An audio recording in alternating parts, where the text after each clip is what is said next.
journal vous est offert par le FPI, Fonds de promotion de l'industrie, votre partenaire privilégié pour la réussite de vos projets.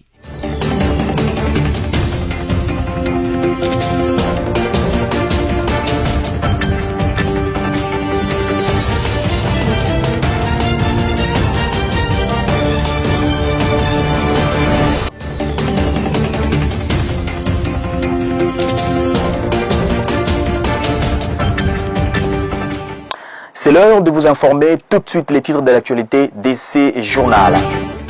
En Kamba, le chef de l'État Félix-Antoine Tshisekedi prenant la parole à l'occasion du centenaire de l'église kimbanguiste a demandé au président de l'Assemblée nationale et du Sénat de s'investir pour que les députés et sénateurs fassent de la journée du 6 avril un jour férié. Les travailleurs de la société d'exploitation des Kipoy SA sollicitent l'implication du président de la République Félix-Antoine Tshisekedi afin de remettre SEC SA et ses employés dans leurs droits qui sont à ce jour bafoués. Poursuite des dépôts des candidatures à la centrale électorale après Sylvain Lumbu, c'était le tour de Cyril Ebotoko à déposer son dossier à la CENI. Après les titres, place au développement, mesdames et messieurs, bienvenue.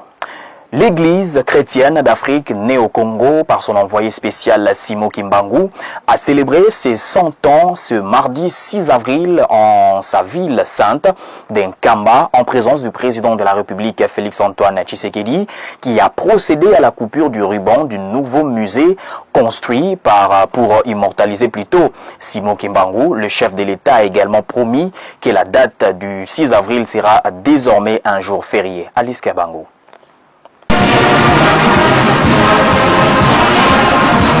L'église de Jésus-Christ sur terre, par son envoyé spécial Simon Kimbangu, l'église kimbanguiste a totalisé 100 ans d'existence ce mardi 6 avril. Le fidèle de 4 coins du monde se sont réunis en Kamba, dans la province du Congo central, pour cette cérémonie.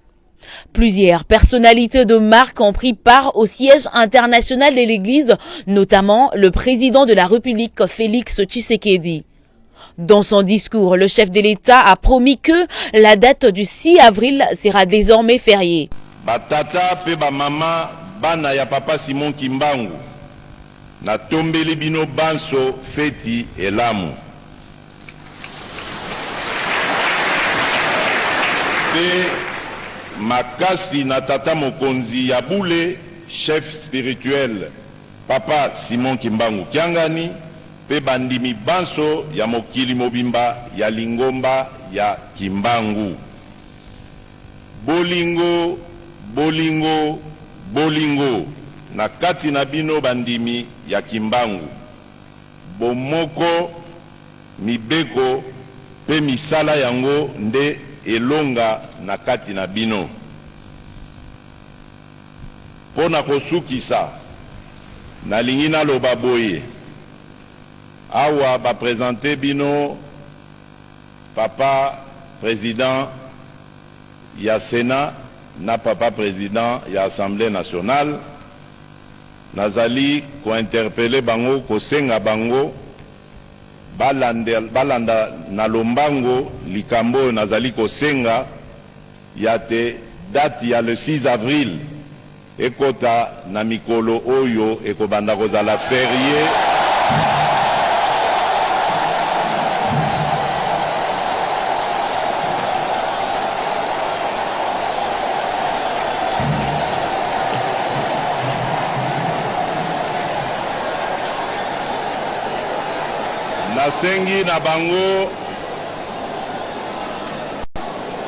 Nasengi na bango batala na ba représentant ya peuple ndenge tokoki kokomisa date ya le 6 avril journée fériée et chômée. Faisant d'une pierre deux coups, le chef de l'État a également procédé à l'inauguration du musée Papa Simon Kimbangu qui retrace l'histoire de l'église depuis sa création le 6 avril 1921 et l'histoire du prophète Simon Kimbangu. Pour rappel, Simon Kimbangu est né le 24 septembre 1899 en Kamba, dans l'actuelle province du Congo central. Et en rapport avec les centenaires de l'église kimbanguiste, le chef spirituel de l'église Lumière du Christ au Congo et l'USECO Samuel Massambukidi a fait un message sur le combat de l'homme noir sur cette terre. Pour lui, Simon Kimbangu avait un combat, un message noble et juste. On l'écoute dans ses propos recueillis.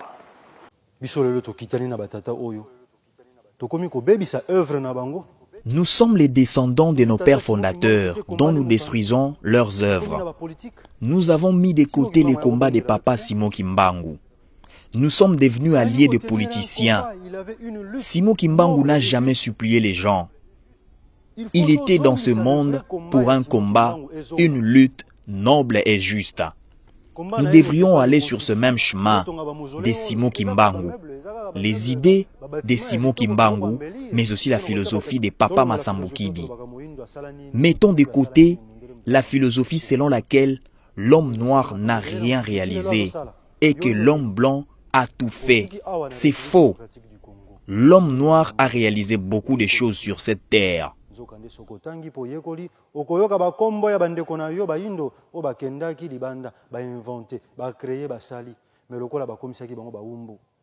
Actuellement, il n'y a aucun secteur où il y a la paix. Tout le monde travaille pour son propre intérêt. Chacun cherche à gagner de sa manière. On te nomme dans un poste quelque part, tu cherches à détourner l'argent pour acheter des maisons. Sinon, ton lendemain n'est pas connu. Il n'y a aucun plan d'avenir. Pourquoi? Parce que c'est la politique, le gouvernement, système et la volonté politique. L'homme noir doit avoir la culture, de la lecture, de l'apprentissage, de la connaissance et étude. Si nous sommes armés de sciences, si nous sommes armés de la philosophie et de la théorie, nous ne serons plus dans un trou. Il faudrait un travail scientifique soit fait. Autre chose à présent, le directeur régional d'Afrique centrale de l'ONUDI, Jean Bakolé, et le DG de l'OCEP, Saint-Augustin Mwandambali, ont réagi de leur entretien avec le Premier ministre Sama Lukonde. Suivez. Nous avons beaucoup échangé sur les stratégies idoines pour engager notre pays dans la transformation économique, dans la diversification de notre économie. Comment faire pour que nous puissions vraiment mettre à profit les ressources nationales pour que nous puissions créer de la richesse, que nous puissions créer de l'emploi. Le Premier ministre a insisté sur la vision donnée par le Président de la République de faire en sorte que nous puissions engager nos produits dans la transformation pour pouvoir être en mesure non seulement de répondre aux besoins locaux, mais aussi d'exporter, spécialement dans les contextes de la zone de libre-échange au niveau africain. Le social est à la une. Le social est un axe de la composante de la vision du chef de l'État, mais il ne peut pas y avoir du social quand le coulage des recettes fonctionne. Quand les individus, je vais dire, bradent le bien commun de la République. Quand tout le monde vient au gouvernement avec l'espoir de s'enrichir. Moi d'abord, ma famille, ma petite tribu, et les autres, le diable va s'en occuper. Donc vous comprenez que cet instant est très fort, ponctué par une crise morale aiguë. L'homme congolais, il a perdu même confiance à lui-même. Il ne fait que considérer les antivaleurs comme les béquilles. Et ça ne peut pas durer, ça ne peut pas continuer comme ça. Il faut mettre l'éthique à sa place. À l'Assemblée nationale, les députés nationaux sont conviés à la plénière de ce mercredi 7 avril, ce pour notamment voter la proposition des lois relatives à la protection et à la promotion des droits des peuples autochtones pygmées. Une plénière est convoquée ce mercredi 7 avril à l'Assemblée nationale pour notamment adopter le rapport de la commission mixte et voter la proposition de loi portant principes fondamentaux relatifs à la protection et à la promotion des droits des peuples autochtones pygmées. Cette proposition de loi est initiée par le député Rachidi Boukanga Rubin. Cette proposition est à la commission mixte sociale et culturelle droits de l'homme, politique, administratif et juridique pour examiner et approfondir. En plénière, cette commission va présenter son rapport et procéder éventuellement au vote de la proposition de loi. L'ordre du jour de cette plénière prévoit également la communication du bureau de l'Assemblée nationale, l'examen et l'adoption des procès-verbaux et l'institution d'une commission spéciale et temporaire sur la situation d'insécurité à l'est de la République démocratique du Congo. Poursuite des dépôts des candidatures, je le disais en titre, à la présidence de la Commission électorale nationale indépendante CENI. Après Sylvain Lumbu, c'était le tour de Cyril Ebotoko à déposer son dossier comme candidat à la présidence de la centrale électorale. Images et commentaires. Cyril Ebotoko a déposé son dossier comme candidat à la présidence de la Commission électorale nationale indépendante CENI. Il a révélé au cours d'une émission télévisée à Kinshasa. C'est la deuxième fois qu'il fasse acte de candidature. Chargé des programmes à la Commission épiscopale Justice et Paix de la CENCO depuis 2011, Cyril Ebotoko est considéré comme la tête pensante en matière électorale de la CENCO. Il avait géré déjà pendant la période allant de 2015 à 2019 les grands projets d'observation électorale de l'épiscopat financés par les États-Unis d'Amérique, la Grande-Bretagne, la Belgique, la Suisse, le Pays-Bas, la Suède, le Canada et la France. C'était pour une enveloppe d'environ 13 millions de dollars américains. C'est également lui qui avait géré à la même période le projet d'accompagnement de l'accord politique global et inclusif du centre interdiocésain et la période préélectorale financée par l'Union européenne. Signalons qu'avant lui, Maître Sylvain Lumumbaya, directeur de l'Institut Alternative Citoyenne pour la gouvernance démocratique, avait fait lui aussi acte de sa candidature à la présidence de la Commission électorale nationale indépendante.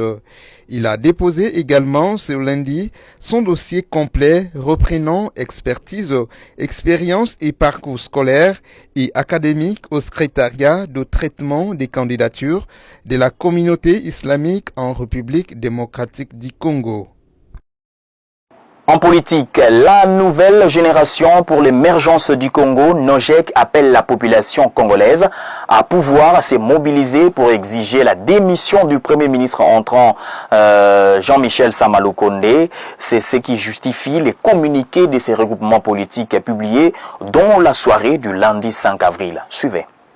Après 68 jours sans gouvernement et 164 autres sans conseil de ministres, la nouvelle génération pour l'émergence du Congo, NOGEC en sigle, constate et déplore le fait que le pays soit pris en otage par une frange des compatriotes au pouvoir. À travers un communiqué de presse, Constant Mutomba, président de cet regroupement politique, invite les Congolais à une mobilisation générale pour demander la démission de Jean-Michel Sama Lukonde, Premier ministre entrant. Ce regroupement politique constate que 49 jours après la nomination de Jean-Michel Sama Lukonde pour former le gouvernement de l'Union sacrée de la nation, les trésors publics priorisent uniquement les dépenses de la présidence de la République, de 2 premiers ministres en fonction et quelques institutions privilégiées. En outre, la NOGEC affirme que c'est par manque d'une majorité parlementaire que la formation du gouvernement de l'Union sacrée tarde à être publiée. Toujours en politique, le président du parti politique Ensemble pour la République, Moïse Katumbi, a nommé Dieudonné Bolenge Tengue, secrétaire général de son parti. Cette décision a été rendue publique le lundi 5 avril. Plus de détails dans cet élément. C'est depuis lundi 5 avril 2021 que Moïse Katumbi, président d'Ensemble pour la République, a nommé Dieudonné Bolenge Tengue comme secrétaire général de son parti. À ces postes, il remplace le feu Pierre Numbi, décédé depuis le 20 juin 2020. Le directeur de cabinet de Moïse Katumbi, Olivier Kamitatou, qui s'est réjoui de la nomination de Dieudonné Bolenge Tengue au poste du CG, il a fait savoir par son compte Twitter que Moïse Katumbi a fait le choix d'efficacité pour le lancement du parti. Notez que Dieudonné Bolenge Tengue est ressortissant de la Tchopo. Il a été 3 fois élu député national aux élections législatives en 2006, 2011 et 2018. Il a notamment occupé les postes de questeur de l'Assemblée nationale sous le bureau Bochab entre 2009 et 2012.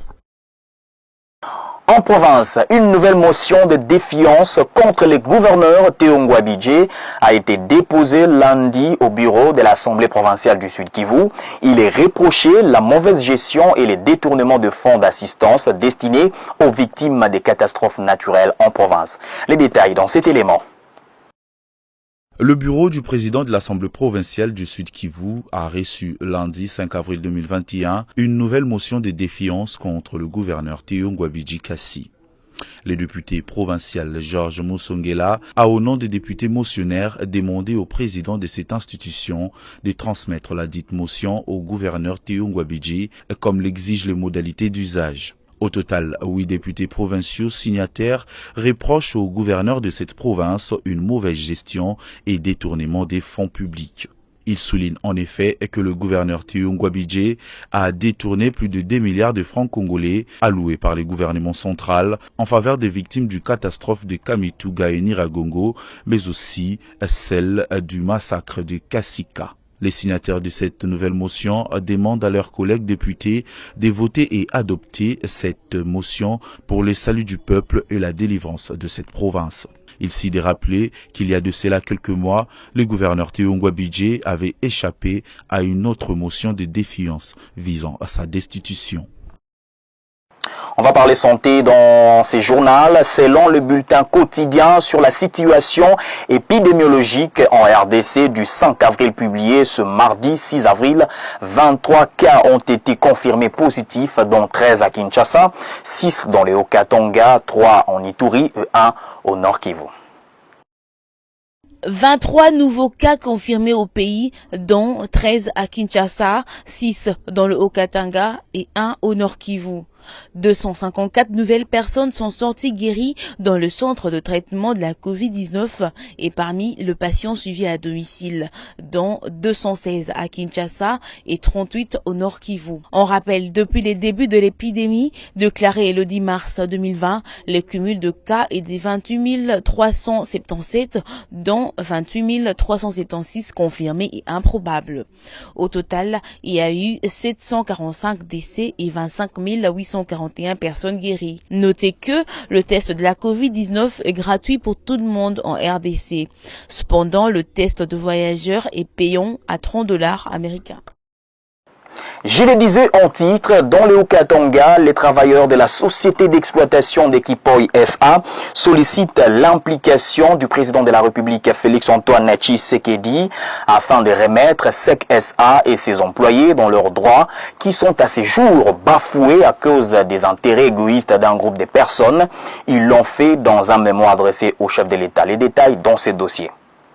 C'est une situation dramatique et inquiétante qui sévit à Kipoy SA, une société d'exploitation minière basée dans la province du Haut-Katanga.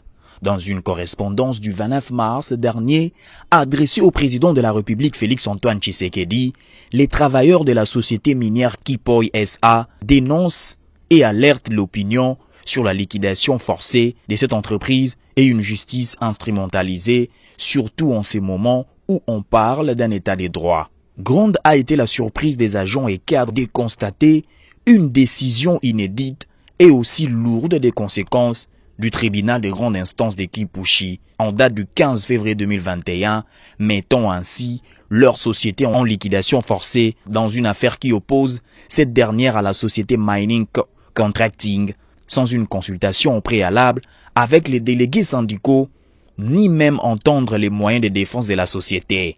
La société civile locale de Béni, dans la province du Nord Kivu, indique que 8 autres corps ont été retrouvés lundi après l'attaque des rebelles ADF dans le village Maelekwa le dimanche dernier. Le bilan provisoire est de 12 personnes tuées. Sophia Zaourati. Les bilans du dernier massacre de rebelles ADF au village Maeleke à Béni le dimanche 4 avril dernier passent de 4 à 12 morts. Les 8 autres corps ont été retrouvés le lundi 5 avril, indique la société civile locale de Béni dans le Nord Kivu. Le bilan provisoire fait maintenant état de 12 civils abattus.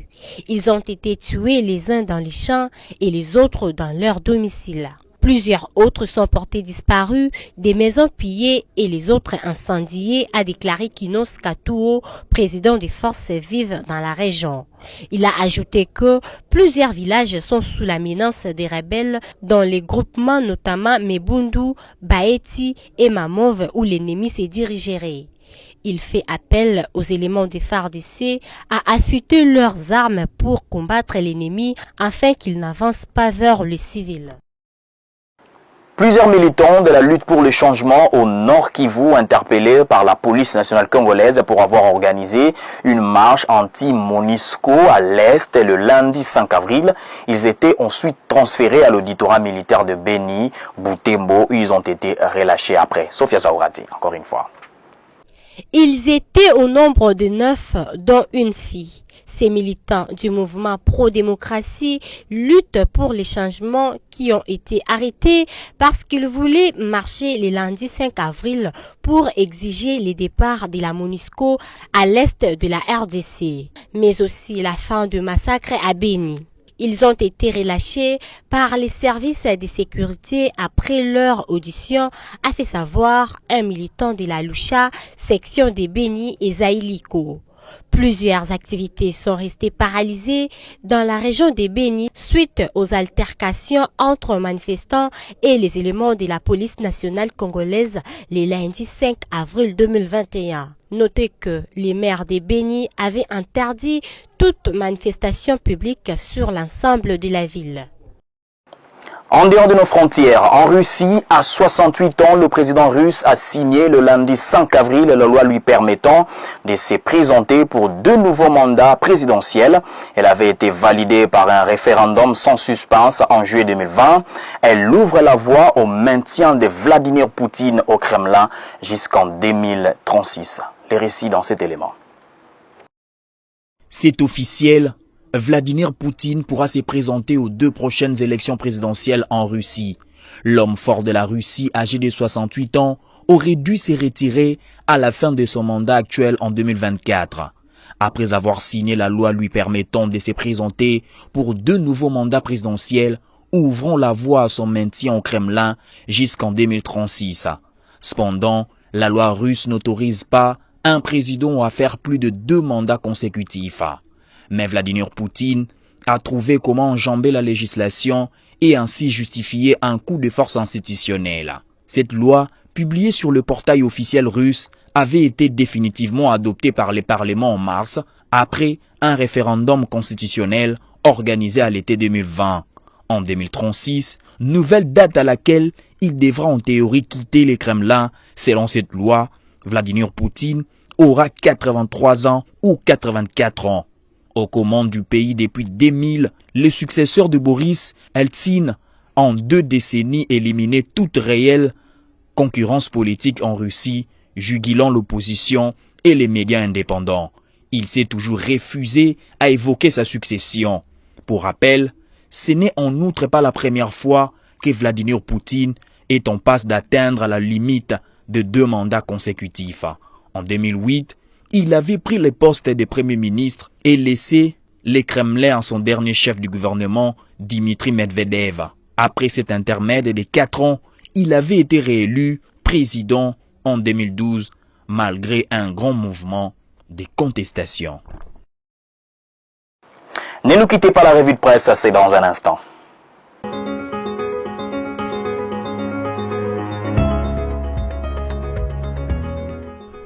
L'actualité se poursuit avec la revue de presse, mesdames et messieurs.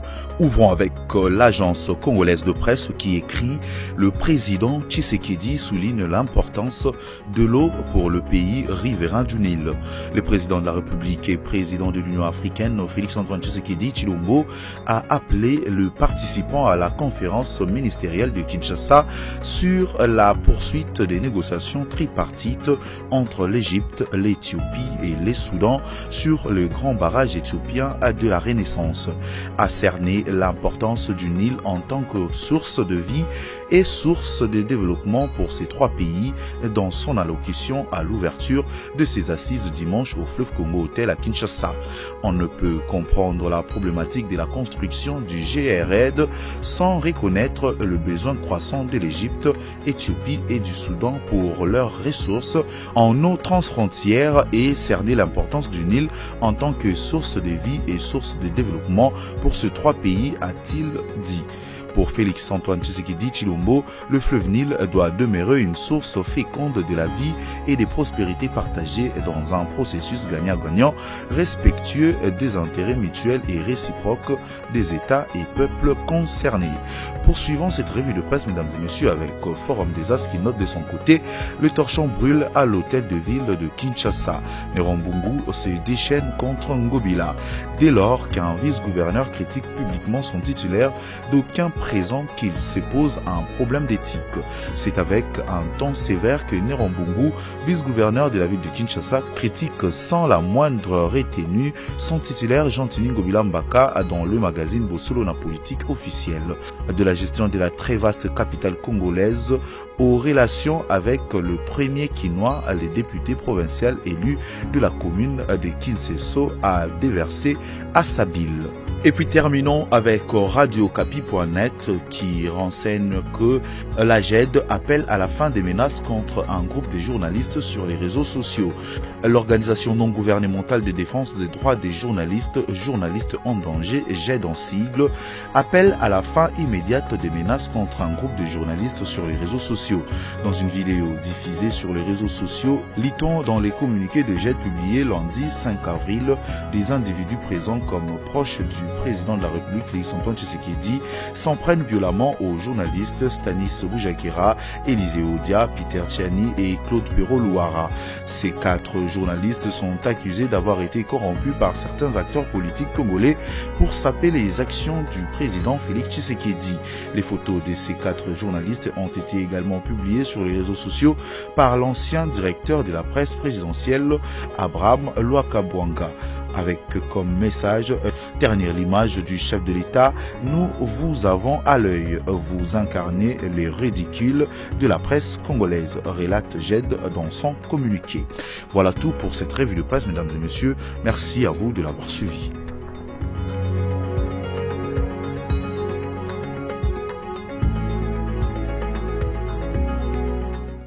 Si vous nous avez pris en cours de diffusion, voici l'essentiel à retenir.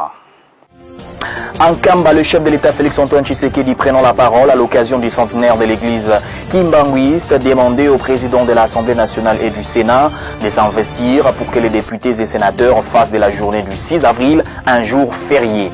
Les travailleurs de la société d'exploitation des Kipoy SA sollicitent l'implication du président de la République Félix-Antoine Tshisekedi afin de remettre SEC SA et ses employés dans leurs droits qui sont à ce jour bafoués.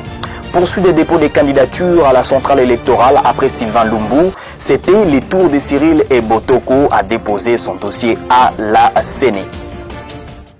Essentiel de l'actualité, merci de l'avoir suivi. L'actualité reste en continu sur votre chaîne. Restez avec nous.